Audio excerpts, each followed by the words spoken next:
দিদি দাঁড়ান, আমি তুলে দিচ্ছি।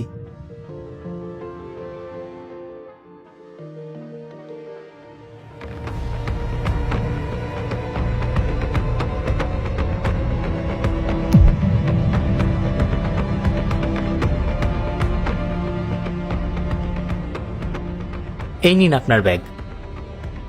দাদা, সত্যি আজ আপনি আমার অনেক বড় উপকার করলেন, অশেষ ধন্যবাদ।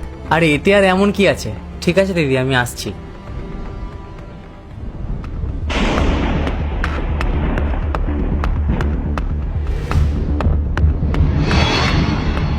বাহ, আজকে তো দারুণ শিকার হাতে এলো। এখানে কম করে 30-40 হাজার টাকা তো হবেই। লোকের সিম্প্যাথি আদায় করার জন্য কত নাটক করতে হয়, আর না করলে আর কি হবে, পেট তো চলবে না। আজ শপিং এ যা যাবে।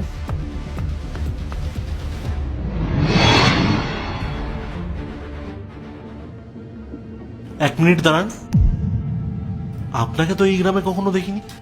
নতুন এসছেন নাকি? না দাদা, আমি এই গ্রামেরই মানুষ, তবে এখানে কম থাকা হয়। আমি কল্যাণীতে থাকি, ওখানে দর্জির কাজ করি। 4 মাস পর আজ বাড়ি ফিরছি। মায়ের শরীর খুব খারাপ। মায়ের ওষুধ আর চিকিৎসার জন্য 4 মাস থেকে টাকা জমাচ্ছিলাম। এবার মায়ের চিকিৎসাটা করা হবে। 4 মাস ধরে আপনি টাকা জমিয়েছেন? এই টাকাগুলো আপনি সাবধানে রেখেছেন? কারণ বাসে আর ট্রেনে তো অনেক চোর ডাকাত থাকে।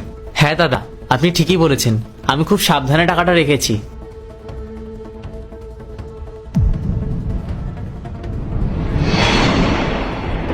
ব্যাগের চেন খোলা।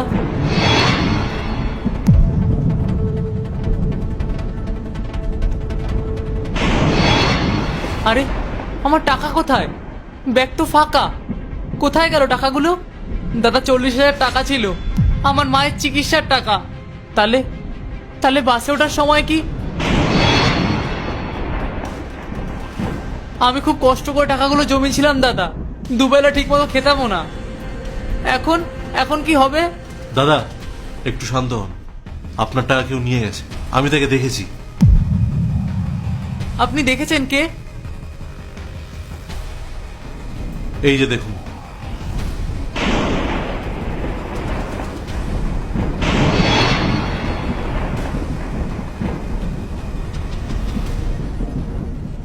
এটা তো সেই মেয়েটা যাকে আমি সাহায্য করতে গেলাম। প্রেগনেন্ট ছিল, ওকে সাহায্য করতে গিয়ে আমার এত বড় সর্বনাশ হলো। দাদা এখন আমি কি করব? টাকা না পেলে তো মার চিকিৎসা করাতে পারবো না। দয়া করে আমাকে সাহায্য করুন। আপনি প্লিজ কান্নাকাটি করবেন না, আমি ওকে চিনি, ও এখানেই থাকে। আপনি আমার সাথে চলুন, আপনার টাকাটা বার করে আনছি।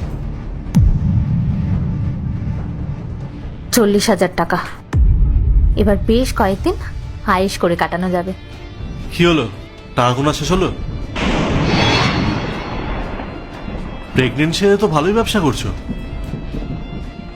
এই দেখুন, একদম আমার নামে ফালতু কথা বলবে না। এগুলো আমার জমানো টাকা।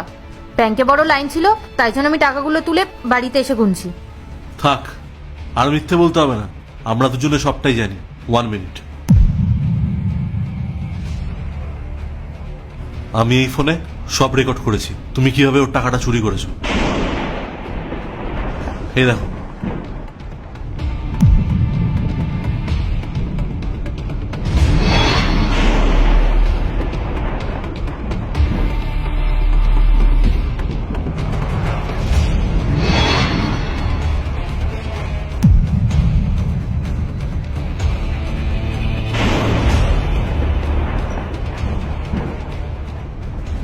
এখন ভালোই ভালোই টাকাটা ফেরত দাও, না হলে সোজা থানায় নিয়ে যাবো।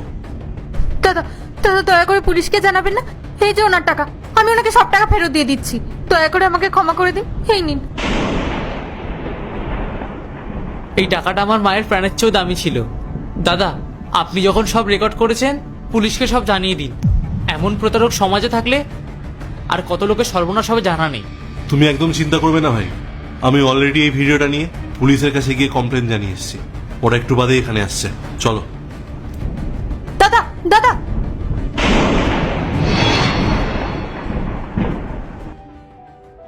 দাদা আজকে আপনি আমার বড় উপকার করলেন। আপনি না থাকলে আমার মায়ের চিকিৎসাই হতো না। ভালো মানুষের সঙ্গে ভগবান সবসময় ভালোই করে। টাকাগুলো সাবধানে রেখো। চলো আসছি।